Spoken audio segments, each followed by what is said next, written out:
I am Madison Timmons. I'm Chris Soucy. And we're paranormal specialists who live in the most haunted city on earth, Savannah, Georgia. Every day is Halloween in our line of work, so join us as we spin true tales of haunts, murders, and disturbing Savannah history.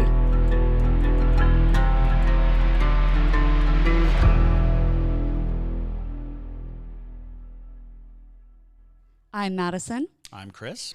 And welcome to the most haunted city on earth. Hello, and welcome back to another episode of The Most Haunted City on Earth. My name is Madison Timmons. I'm Chris Soucy. And I'm Billy Bob. Oh, That's God. not true at all. What name are you going to come up with the next episode? Every episode you're changing a little bit more. You have to tune in and find out. Okay, well, there he goes. He's Billy Bob now. Billy Bob. Billy Bob. All right. Billy Bob. Yes. Eni has joined us on the live stream. That's always very That exciting. is always very fun. Yes. Yes, for those of you who are watching or listening to this episode, when it's officially posted, we are now live streaming the episodes as we film them, which is really fun. Yep. So definitely, if you enjoy that sort of thing, come check it out. Parajunkies, of course, get their own personal live streams and things like that when we do investigations out in the wild, or we do mobile podcasts, or just special events. Or special events. Yeah. Like when we were filming our short film, actually. We just filmed a Parajunkies story Yes. about the woman with the mismatched fingers, which was a Ghostmail. And we turned it into a short horror movie. It's absolutely frightening. And so when we were filming it, we did a live stream of the behind the scenes while we were actually filming in Chris's house. So there you go. Yes. And here is the trailer. She needs to be in a hospital, Paul. What she needs is family. It's gotten so much worse than last year, Paul. I stood strong when she lost her job. I mean, I got her every appointment. I picked her up every drug. I made sure she took them on schedule. Nothing worked. I'm divorcing her. I'm done. I've had the same dream the last 3 nights. It starts with me sleeping, and then I hear 3 knocks at the front door. Each finger on that hand is an abnormal length.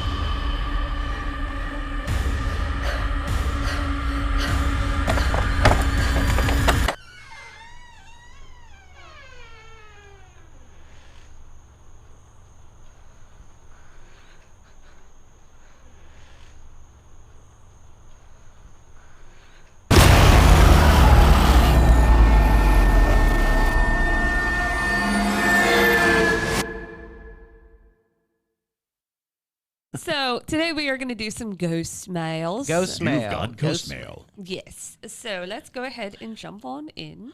So just real fast, just on the woman with mismatched fingers. Thank you so much, Mindy, for sending that Ghostmail in. It was like one of the scariest that we've ever read, and that's why we made it into a short film. We are going to be doing that more. It went really, really well. We've built a wonderful team that all worked together to make a super creepy movie. And yes, we will be making more Ghostmail into films. We already have like a little list of ones we're gonna make.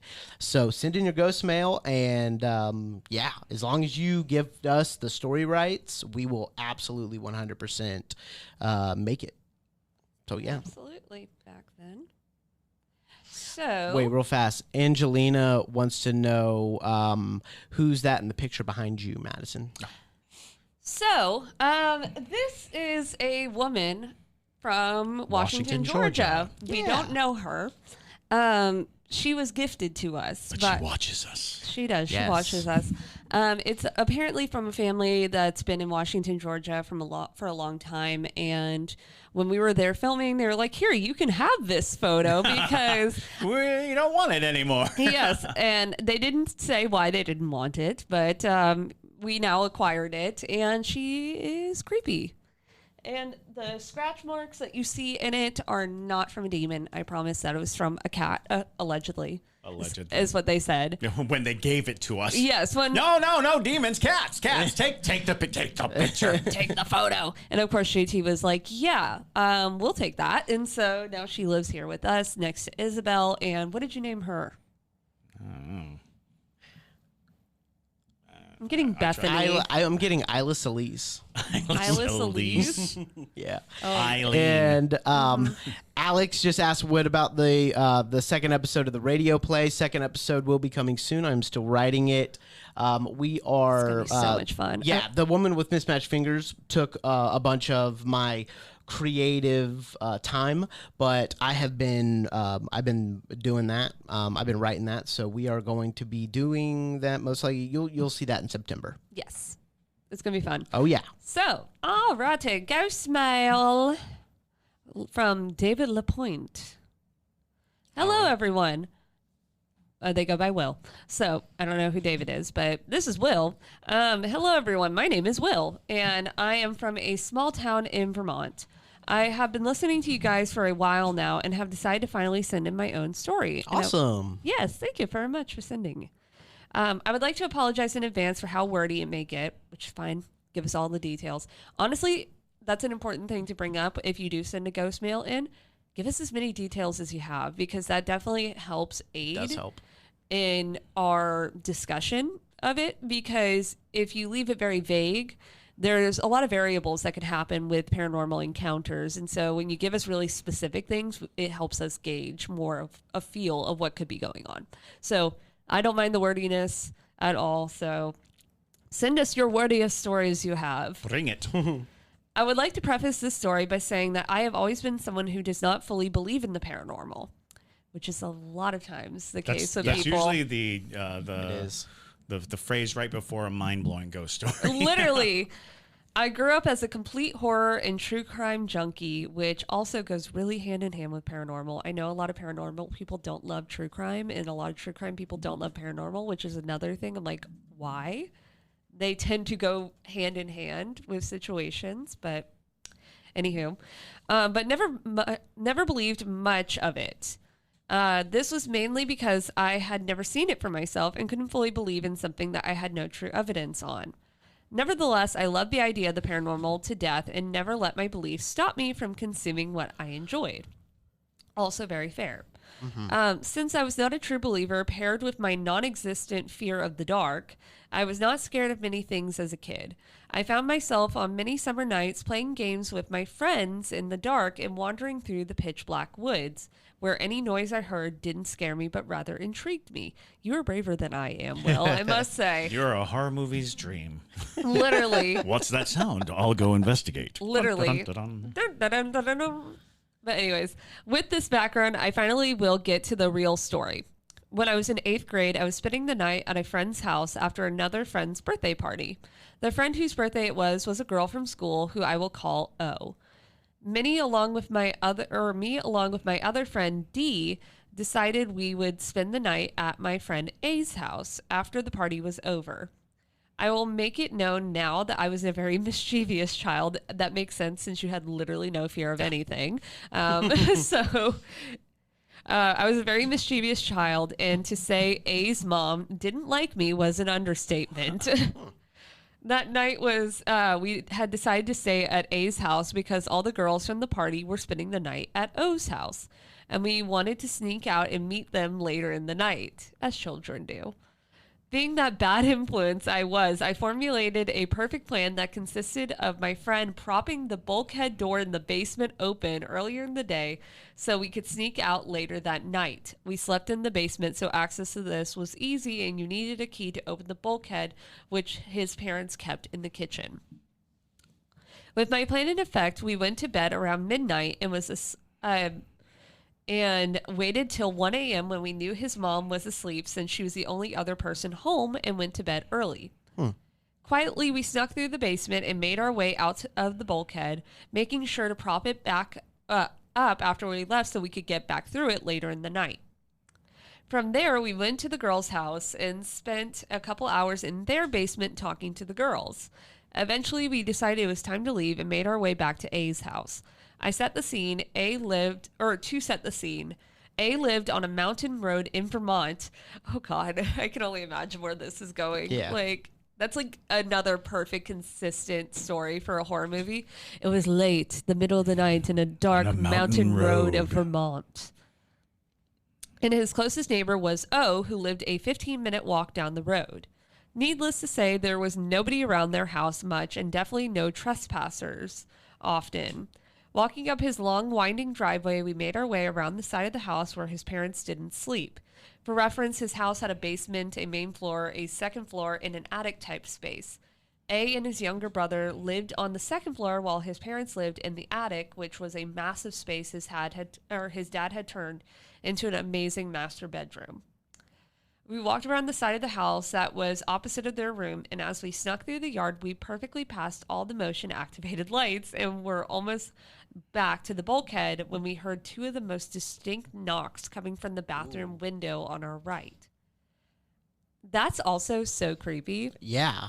Just two knocks like that. At least we know it's not a demon, because that would be 3 knocks, right? Not necessarily, but... You know, Conceptually, yes. But like, that's something I've always found really creepy. And I think it comes from The Strangers mostly, because I'm not scared of a lot either. Like when it comes to like classic horror stuff or paranormal type stuff, I'm not really afraid of it. And so like watching The Strangers though, that single knock that they do at the door, that's so horrifying because that's not normal. And so I can imagine that's just like, ugh. You know, just but a simple 2 knocks is a little bit more normal. Not necessarily. I'd rather hear 2 knocks than 3 knocks, because then you know that it's, you know, trying to make fun of God, you know, with 3. But it's still... and then the 1 knock means I'm here to kill you. Right. Definitely. That's it. I'll keep that in mind next time I come over. Yeah. No. Right. So JT and I, when we let each other know, and this comes from my dad, because my dad always would knock on my door, and how I knew it was my dad is because he would knock to Jingle Bells. Having a... And nice. so I do that now. And so like everybody on our team knows it's me at the door because I knock Jingle Bells. And so, anyways, but we heard the distinct knocks coming from the bathroom window on our right. All 3 of us whipped our heads towards the noise and saw nothing as the bathroom light was off and window was pitch black. Ooh. That's so creepy. All cursing out loud, we sprinted towards the bulkhead, wanting to get back to the basement before his mom, because this is who we thought was knocking on the window. Right. Makes sense. Logical. So sprinting to the bulkhead, my friend Dee pulled it open for us to be met with the biggest scare I and most likely all of us has ever encountered.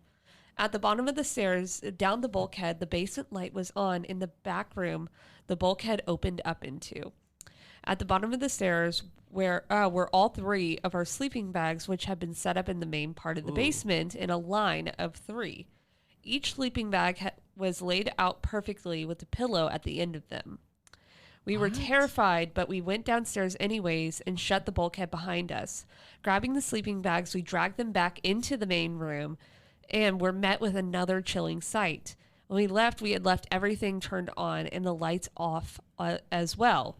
In the main room, we found his TV on and the Wii that was connected to it on as well. On the TV screen was the Me character creation frozen on the part where you name your character. We turned off... That's so weird. That because you have to like go through to get to that. You have to flip through that. Whoa. We turned off the TV and Wii and sat on the couch all terrified. A eventually went upstairs to check on if his mom was awake, and when he came back, he said he walked all the way to her room and she wasn't awake. The next day, she said nothing of the incident, which we thought was weird because she was the type of parent to explode at the idea of sneaking out at night. I'm now 22 and freshly graduated out of college. The reason I thought of this story again was because A and D and I met up the other day for drinks, and the story came up.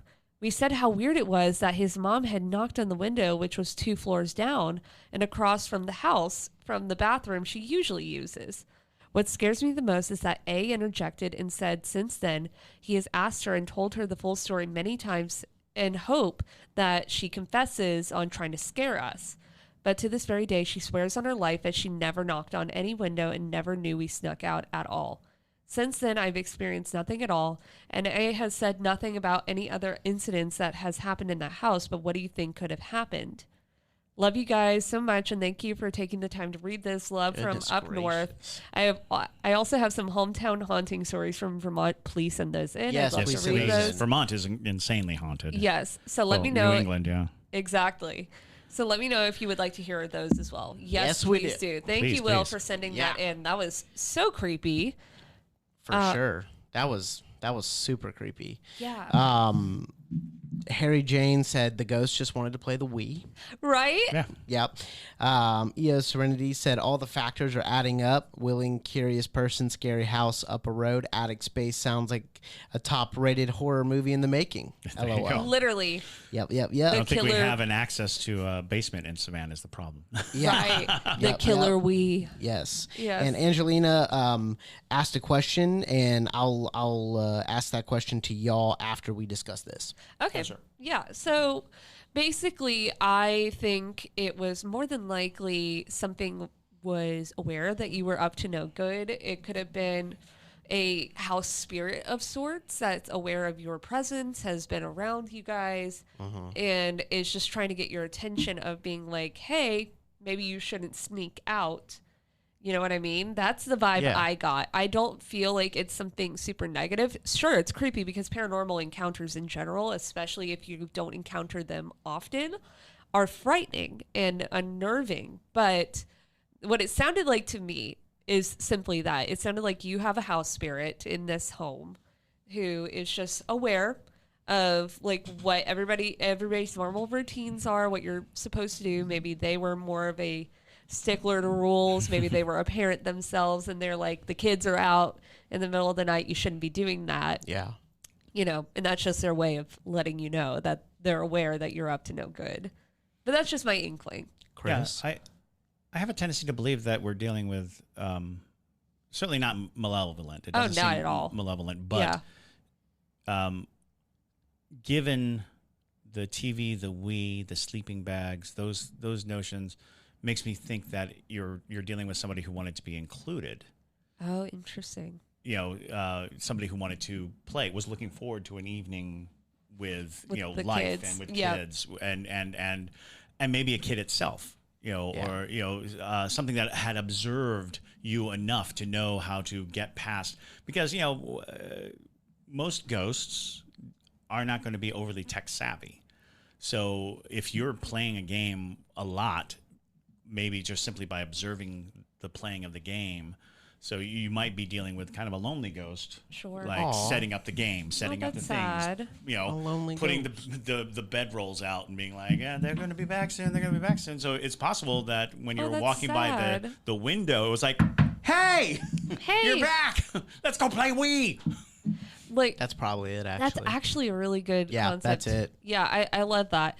You know, and it's interesting too that it was on the part of the me character because Right. if you remember doing that, like you would make your characters to look like yourself, and I wonder if You know, they what was the character? I was Yeah. thinking that too. I was like, Yeah. what did it look like? Yeah, and I wonder if it like made it kind of look like what they perceive themselves to look like, to be like, this is me. It's me. It's me. Like I'm your friend now. That's so honestly, I like your theory a lot better, Chris. I'm gonna go with that as well. That's super Yeah, interesting. I like that too. Yeah. So what was the question? Oh, the question is Angelina Vito asks, my brother worked in a mortuary and is quite interested in all of this. Do butterflies flutter around the morgue at random? Does it have anything to do with any of this? Butterflies are a classic trope of a spirit being nearby. A lot Absolutely. of, you know, so oftentimes people who are recently passed will appear as butterflies, or they'll appear to their family members as butterflies. It's just a classic trope of rebirth almost. They've entered a new realm basically, and so it's their new existence, and it's represented through butterflies. Yes, a lot of people use butterflies as signals from loved ones. Yeah. So we talk a lot about birds, Right. You know, Cardinals and showing up as avatars of spirits of the people that you know loved us and want to keep us aware. So quick question: have you seen Haunted Mansion yet? No, I That's the haven't new seen one? it yet. I was JT, going we to refer to it. we need to go see it. There's a great Yeah. reference piece, and it works really well with what we talk about a lot. Before history is written, it's played. Before it's frozen in time, it's fought one shift at a time. Before it's etched in silver, it's carved in ice. What happens next will last forever. The Stanley Cup Final on ABC and ESPN Plus begins Saturday. When you need mealtime inspiration, it's worth shopping Kroger, where you'll find over 30,000 mouth-watering choices that excite your inner foodie. And no matter what tasty choice you make, you'll enjoy our everyday low prices, plus extra ways to save, like digital coupons worth over $600 each week. You can also save up to $1 off per gallon at the pump with fuel points. More savings and more inspiring flavors make shopping Kroger worth it every time. Kroger, fresh for everyone. Fuel restrictions apply.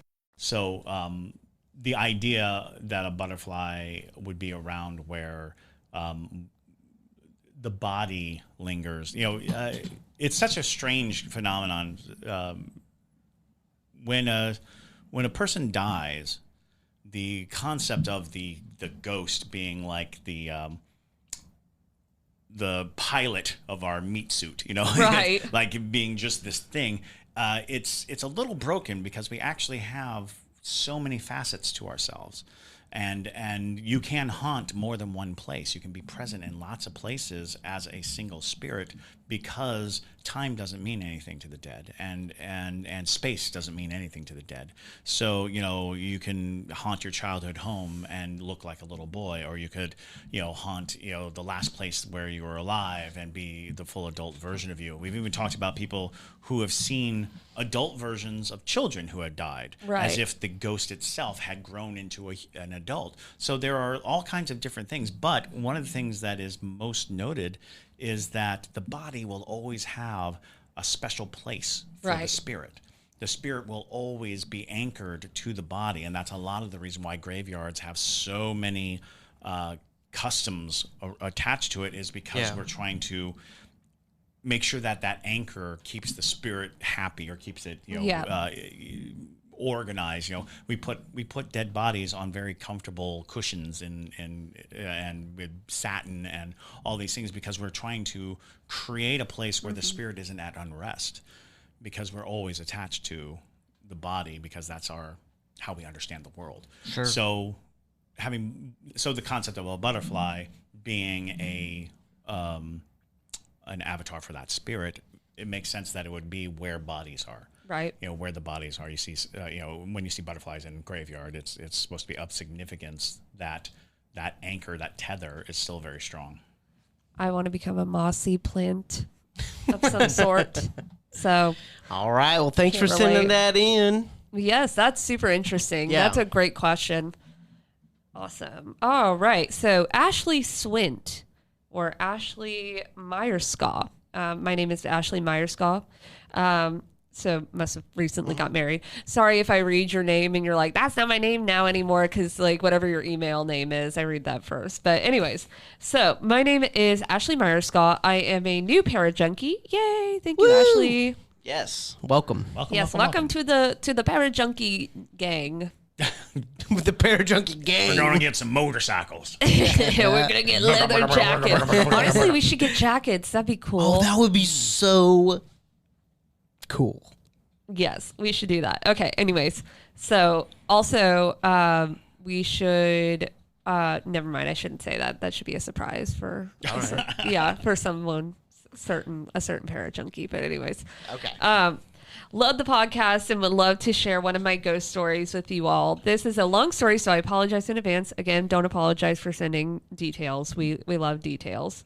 So on May 1st, 2016, my now husband's roommate and brother-in-law, David, passed away tragically in a motorcycle accident in Sonoya, Georgia. Oh, I'm so sorry. Yep. It's really sad. While driving to meet another close friend to ride their motorcycles together. That's really sad that we just made jokes about motorcycles. And No. I'm sorry. Whoa, weird. That's okay. weird. That's weird. Okay. Anyways, the events of that day still stick with me so vividly to this day. My husband and I were on our way to a tattoo appointment that we had a month in advance when we received a call from David's friend, who was also a close friend of my husband. He was looking for David because he had not shown up to meet him a few hours after he said that he was on the way. I immediately had a feeling in my gut that something terrible had happened. I have always been extremely sensitive, and my gut feeling about things have always been right. Sometimes I hate that. It's called claircognizance. It's a wonderful gift and also a curse in a lot of different people. So I totally understand what you're saying. But we immediately canceled our appointment and turned around and headed back to my husband's rental house. Once we arrived, there was no word from David. On the ride back, I had reached out to anyone who knew that might have heard from him. Everyone had tried calling or texting him to ensure that he was okay. We searched the house up and down, and there was no sign of him. In our last sweep, when I was moving back towards the living room upstairs from the hallway where the bedrooms were, I saw something out of the corner of my eye in the living room on the couch. I saw him, David. My husband's my brother-in-law / roommate, the one we were looking for, he was sitting on the couch in a trance-like state, staring at the TV in the living room. Whoa. He never looked at me, never looked away from where the TV sat in the living room. I called my husband because I was so relieved to see him sitting there. He was so solid, so present that I couldn't believe that somehow we missed him in our searching of the house. I turned away to make sure that my husband heard me downstairs in the basement, and when I looked back at the couch, he was no longer there. In that moment, I knew he had passed. Wow. To this day, I was the only one that ever saw him after he passed. I have goosebumps. I have goosies. This is crazy. Yeah.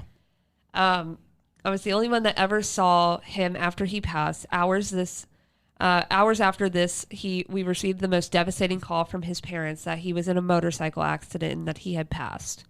Very soon after this horrific event, my husband asked one of his closest friends to move in to help pay the rent so that he could continue living there.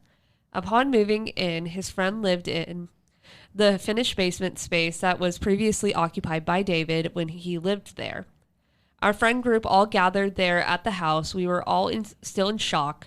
My husband's parents purchased a gift card for Longhorn Steakhouse for us to ensure that through our grief we were all able to go out together and eat because none of us could eat through the stress of losing such a close friend and brother. Yeah.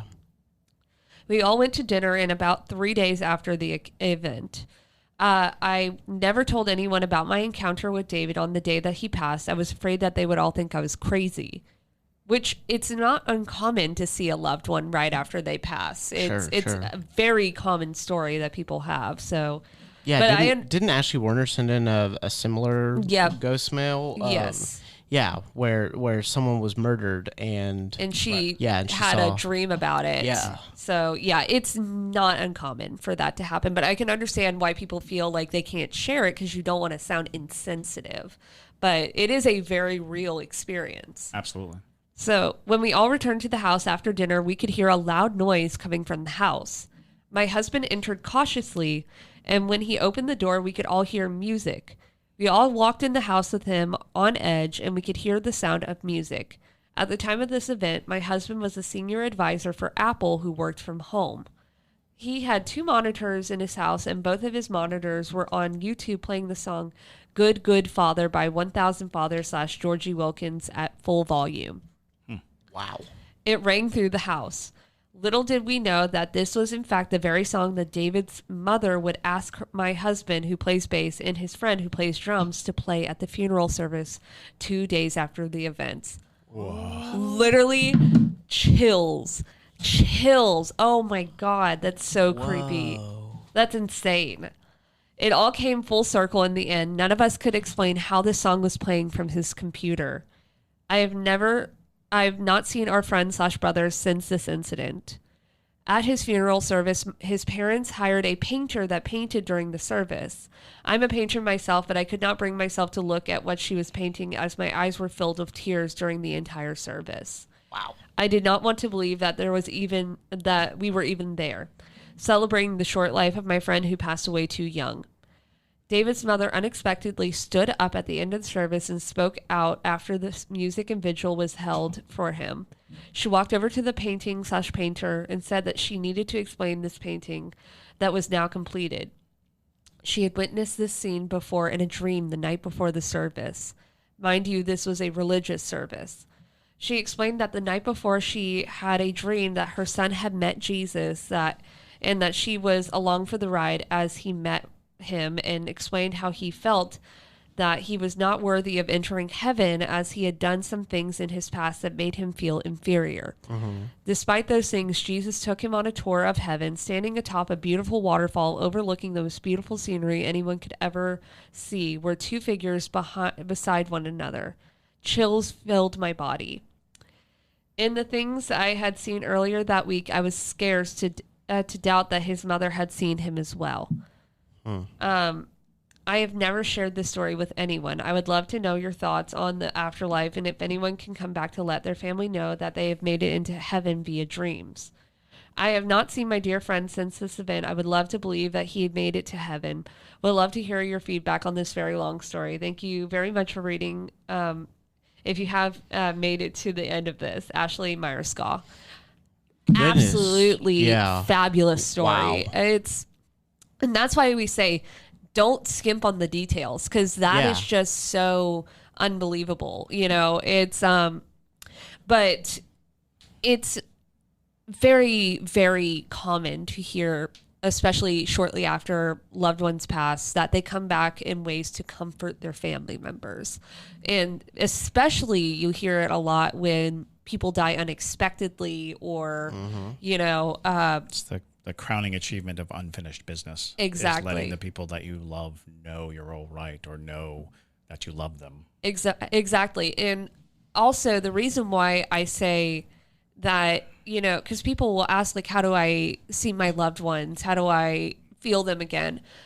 Everybody has clear abilities in some ways. It's just some people are more attuned to them. Yeah. And a lot of times your spirits or your family members or whoever it is that are trying to talk to you or contact you are going to come through in ways that they know they're going to actually be seen. So that makes sense why you saw him in person. Like, that was going to be the way that they were going to get the most acknowledgement from you, versus his mother might have had that experience and not thought anything of it, or wouldn't have been able to acknowledge that experience. So they chose to come through in dreams because they knew this is the time that she's going to get the most impact out of this. So I think it's interesting that you each had very different encounters, but they both brought closure in some ways. And that shows that unfinished business was being completed, And also, I think it's really interesting that you brought up when you saw him that he was so solid, because I've also mentioned this before with spirits. I'm like, because people are like, well, what did they look? And I'm like, they all look different. He was a freshly created spirit, so of course he's going to be much more solid. And that's why I say I've been duped sometimes by spirits, because I'm like, at first I'm like, oh, that's just a normal person, and then it's not. Because they might have just recently died. They haven't expended all of their energy. Everybody still knows of their existence. They haven't been lost to time like a lot of spirits have, which is when you typically see the more transparency to them, the lack of features, the lack of, certain distinguishing clothing items or whatever it be. So I'm glad you brought up how realistic it felt and how tangible it felt, because it can be like that. And especially with so recently. Exactly. Deceased. Because you very likely are encountering the spirit not accepting that it has passed. Yeah. It is now operating on a sort of shock. Right. You say that it was sitting dazed, staring. It made it home. It came home. He came home with that notion of, this isn't real. I'm not. Right. This. And thereby probably burning a lot of his energy on maintaining his solidity. Right. That because of that time period when you saw him, you probably saw him right at the threshold, right at the moment, of passing that causes that very strong impulse of a spirit, and it may have been such a surprise to him that he had not fully accepted his fate at that point. People communicating about heaven in dreams or in things like that, that is a great comfort to those who are alive. You see your loved one in heaven or being embraced by God or in those lights, and it becomes like this very tricky conversation because of the wide breadth of faith and the wide breadth of what it is. But it is my belief that religion, faith, the love that you place in your life, you're building your heaven as you live.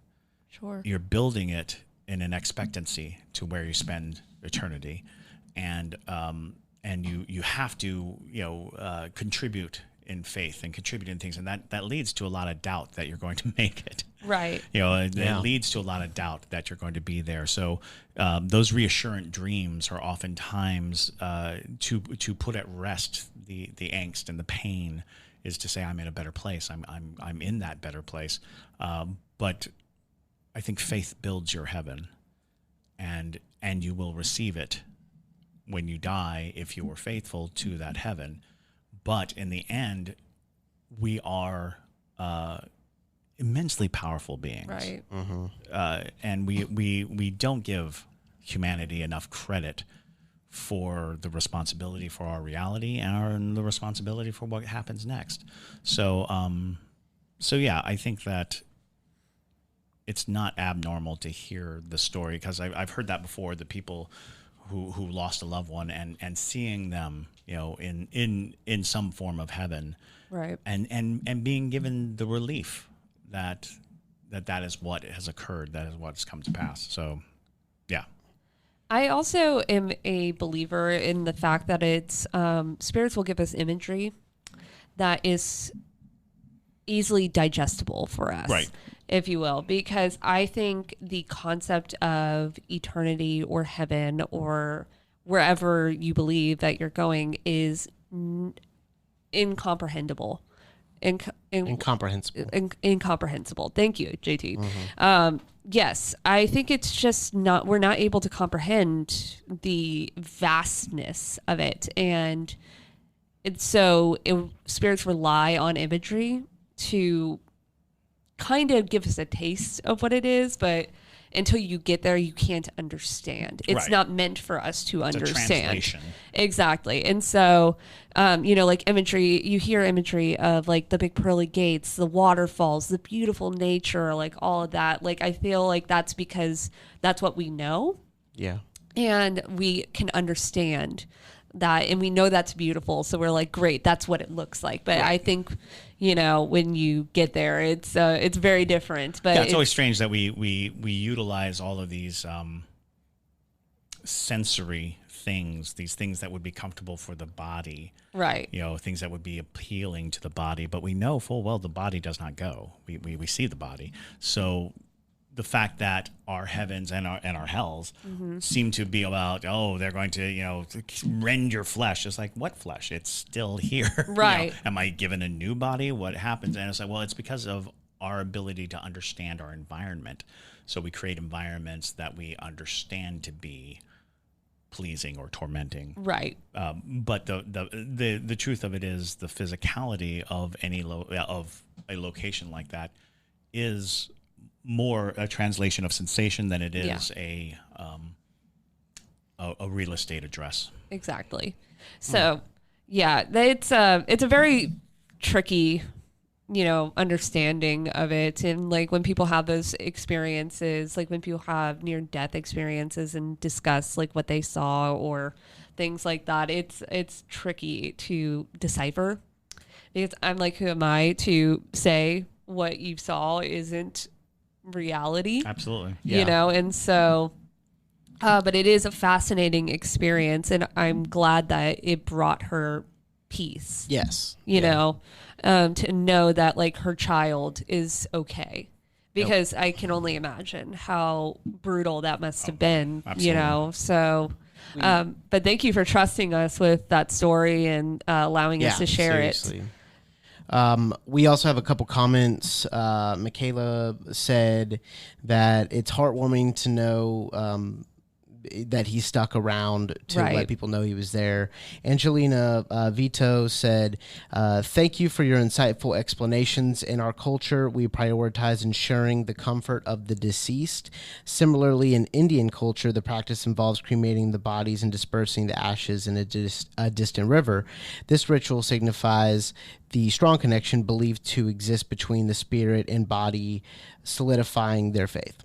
Oh, yeah. Absolutely. I think it's beautiful. I mean, like, when you look into rituals from different cultures, it's always fascinating to see what the priorities are of, and the root of it always is they want the deceased to be okay. Nobody wants the deceased to feel discomfort or, you know, any type of torment. And so I would love to actually even do like a whole episode on just funeral practices. Yeah, exactly. I think that would be super interesting. Because it is all about trying to navigate the idea of peace. Right. You know, and achieving peace. So yes. But yeah, so thank you. This episode is like so deep, right? And the next episode is so not. Not. Wait, no, we can't say it. Okay, we'll cut that, Debria. Cut it. Anyway, all right, let's go ahead. Well, they already know it's in the title of the live stream. That is it? Yes. No, it's not. I thought it was. I didn't put it in the. Nope. Oh, well. Oh, there now we go. now you know. There you go. So, anyways, it mean nothing to a lot of people. Yeah, I know, it's right? It's true. Well, anywho, so thank you guys so much for sending in your ghost mail. If you, no, we have one more. Oh, do we? Yeah, Oh, we have one more. Remember? Oh, okay. Yep. Yep. But yes, thank you for sending in your ghost mails. Yes. Yep. 1 second. I just gotta find it. That's all right. Young. But the next episode is about a cryptid in Pennsylvania. And it recently went, like, I'm not going to say it went viral, but there's been a lot more posts about it. And it's because I sent it, I tagged y'all, and I was like, what is this? Oh, yeah, I know. It's a lesser known on a wide scale. It's a lesser known cryptid, but locally it is quite celebrated. Oh, cool. Do we not have a third one? We have it. It's just I don't know why. Like the ghosts are messing with this today because like everyone that my phone? Yeah, can I see your phone? Because every single one that I'm clicking on, it won't download the message. It's really so weird. Them ghosts. Them ghosts.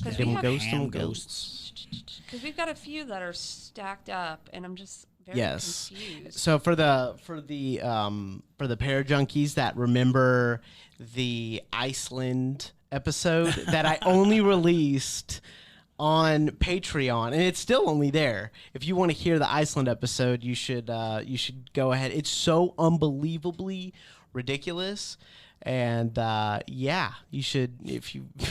I feel like this next one is going to be just as ridiculous. It's going to come close. Well, it's not going to have nearly the soap opera. Yeah. All right, you found it? Yes, Let's it's from Lorenzo, actually. Oh, Lorenzo! Because so Lorenzo, I've had to break up this ghost mail into multiple episodes because he sent like his whole life story of paranormal encounters in one email. So there's a lot of stories. Okay. Yeah, so we've read some of this email in particular, but I just wanted to open some more of the stories. Continuing of Lorenzo's ghost encounters. So we'll restart with the email top, the intro of all of it that we've read in former emails, but just so that you know what's going on. So howdy do. I figured it was time for this old dog to relay his story. I have yet to share this with anyone. First off, I've attached 2 videos of my palms in response to the Q&A way back in June. He said it was posted on June 2nd, 2023. We had mentioned that in certain palmistry beliefs that it can tell you what psychic abilities you have. You can look at witches' marks. So he sent his palms so we can see his palms. Oh, cool. I am not an expert in palmistry, but I will definitely take a look and I'll give you a message if I figure anything. Yeah. Because we were talking about like the really long M. Yeah, the M and N. Yeah. And all that, because that's a clear indicator of if you can see spirits. And I, on both my hands, have very distinct M's, which is really interesting. And I believe Lorenzo also had really distinct M's. But anyways, so we'll start with Casper gets me yelled at. Excellent. So this one is short but goofy. I was working on my homework in my room with my mom making supper in the kitchen and my stepdad watching TV in the living room. Now, please trust me when I say that I am not joking. I know I have sounded crazier than a lion doing a handstand. You got to be from Texas. Is he from Texas right? originally? No. Is he? He's from Illinois now, but yeah. But you got to be from Texas originally. Howdy do and Howdy do. Crazier than a lion doing a handstand. Oh, it sounds pretty Midwest to me. Midwestern. It doesn't That's sound just- Midwestern yeah, to it me. is. That's Really? all good. Absolutely. Okay. Well, anyways, Missouri. But I swear that to you all that everything I have said and going to say is the truth. It's around 5 p.m. on some weekday. I have an irrelevant YouTube video playing in the background. As I'm working on the homework, a pencil lifts up into the air like some Harry Potter bleep. Got it. Yeah, sorry, kiddos. And flings into the hallway. No joke, it lifts into the air like someone picked it up and it was thrown into the hallway. This is legit a core memory for me. I can imagine, something levitating right in front of you. That sounds like a core memory. Yeah, absolutely. That is really insane. So how do I know it happened? My mom yelled, "Quit throwing stuff." And my stepdad asked, "Hey, why are you throwing things?" Of course, they didn't believe me when I said I didn't do it. So that's first story. Okay. Then he has this titled Current Times, Apartment 31 Introduction. At this point in my life, I'm 21 with my current age of 22. I'm married with one child. My wife despises everything to do with the unknown, yet she tolerates my curiosity because it has yet to kill me.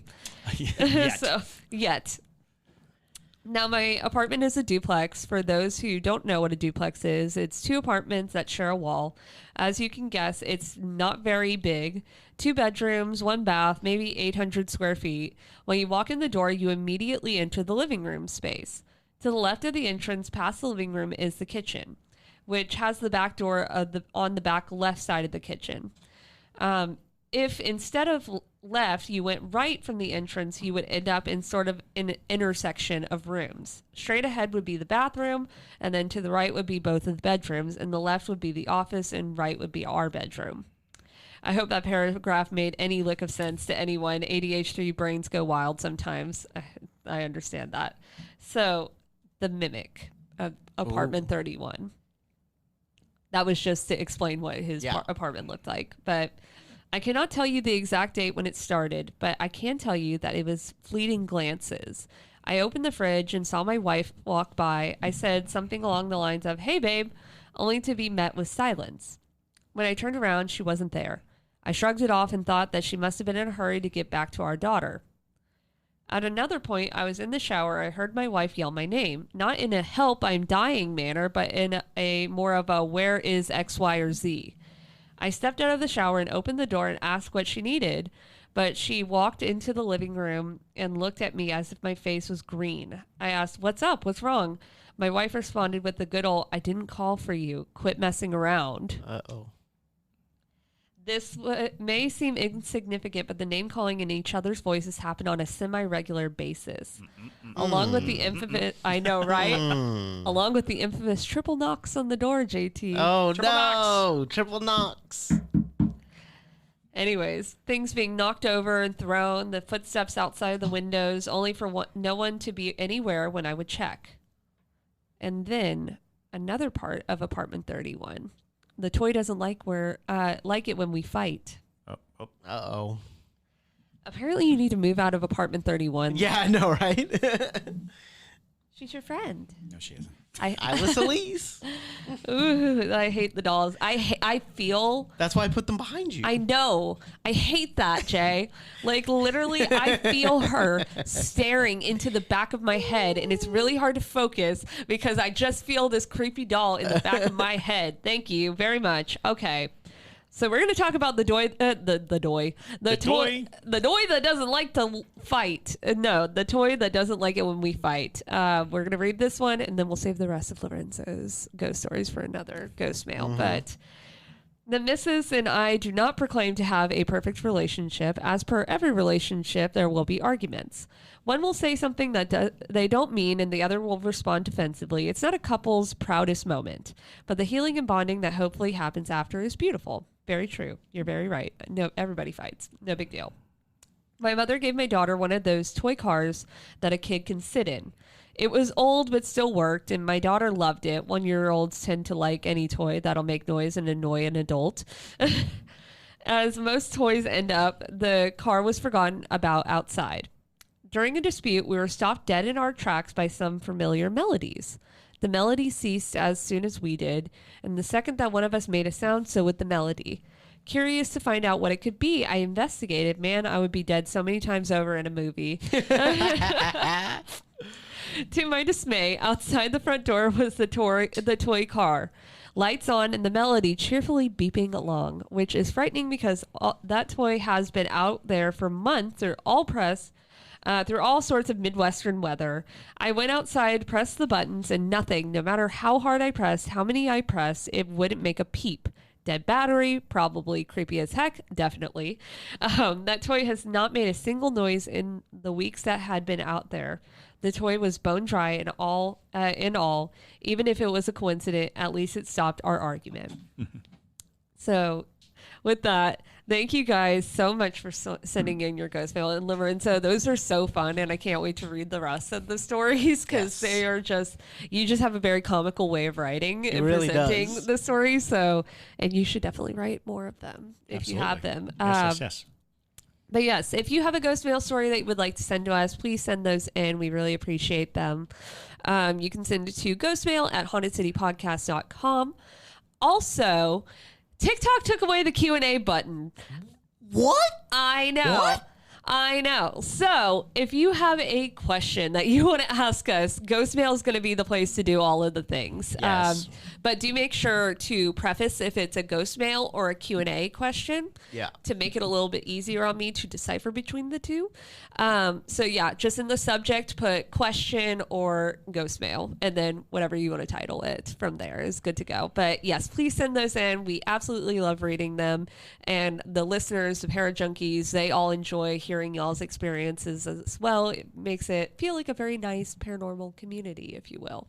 So, but with that though, thank you guys again for listening. I hope you enjoyed today's episode. And my name is Madison Timmons. I'm Chris Susi.